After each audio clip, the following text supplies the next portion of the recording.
What's up, guys? Joshua Tubbs here from Customatic. Felt good saying that, Customatic. How you guys doing today?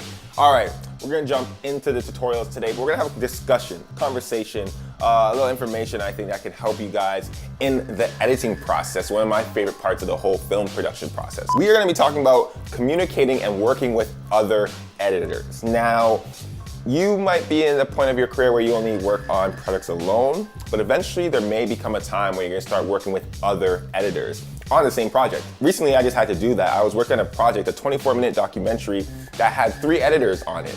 And I was the last editor to come in, and my job was to come in, give some energy to the edit, breathe life into it, bring new music, bring the rhythm and the pacing faster, color grade it, and just do a whole bunch of things to just really and bring it to life, you know? So that was my job coming into it. There was previously 2 editors that worked on it, one that constructed the edit and one that actually refined the edit as well. So when you're in another editor's edit and their project, it's kind of like being in someone else's kitchen. You don't know where everything is. You don't know where the knives are and the cutlery. It might take you a minute to figure out where everything is in the place. So what's most important when working with multiple editors is communication.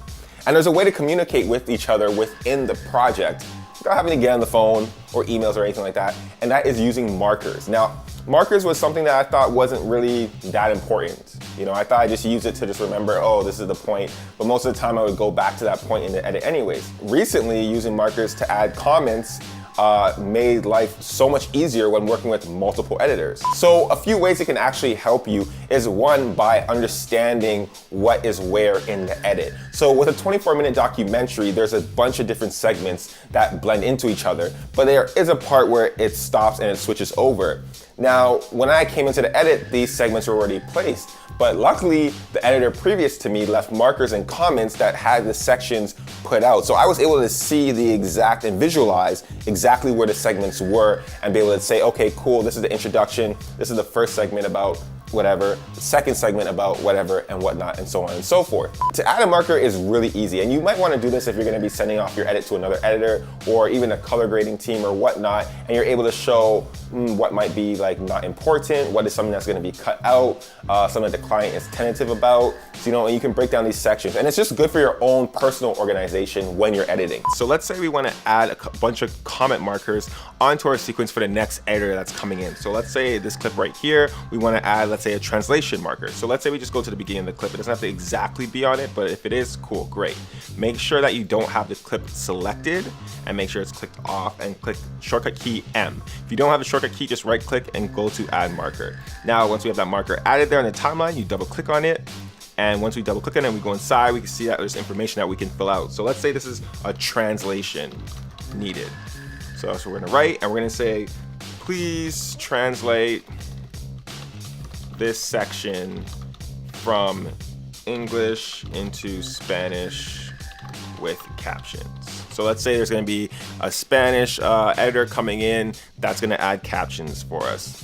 What we're gonna do is we're gonna make this, maybe our color is orange, because that's the color we wanna use for anything that needs to be translated. And we just add a little bit of duration up here. That's what you wanna make sure you do. It doesn't have to be perfect. It's just enough that you'll be able to visually see it a little bigger once you get back in the timeline like this.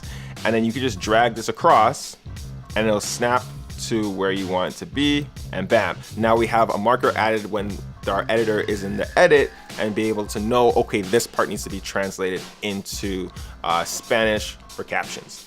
Now, let's say we want to overlap and let them know that, oh, B-roll is needed maybe between here and here. So we can go right where we are over here and click it. Make sure the clip is not highlighted as well. Click M, a marker comes up as well. Again, we can go into it, double click, B-roll, and then please start B-roll here. And that's could be the information we want to give to them. Let's say we want to make it pink because that's our color. Again, add some space of duration so that we can visually drag this across. Once we go inside, we see that our comment is added with the marker, and we can drag this maybe to where we want it to be. So let's say we want it to be into the middle of this clip right here. So we want B-roll added from this section to that section. And what it allows the editor to do is he doesn't have to worry about actually having to move it, because then he can just click the marker and says, oh, this whole section needs to be translated into Spanish. And then right here, this is where our B-roll starts. So this is perfect for editors that are going to be coming in to work on your project and you won't be there. This way you don't have to go on the phone and have a conversation or go back and forth with emails. They're able to go through the edit, stay within Premiere and see, oh, what needs to be done and changes that need to be made. And the communication between you guys can be very somewhat seamless, as well as they don't need to have another conversation with you. So I've just noticed that in my career, as I've gone further in my career with editing and filmmaking, that efficiency and time and organization is the most important. And that's it. So that's how you add markers, and I hope this helps you guys a lot. I know it helped me a lot. It might seem like something very small, but trust me, in the long run, it's gonna be something that you can definitely use, and it's definitely gonna help you when you're working with multiple editors or having a project that's gonna be seen by multiple people. All right, guys, I hope that helped you out today. If you got any questions, you can leave a comment below or hit me up on Twitter @Customatic or my Instagram @Customatic. And that is it for today. So yes, I'm gonna go and enjoy this rainy day because it's raining outside. But you know what? You know what rain means, right? Overcast. You know what overcast means, right? Perfect shots. Like perfectly exposed. Like there's no like harsh lights. Like everything's like midtones. Let's go out there and shoot. Peace.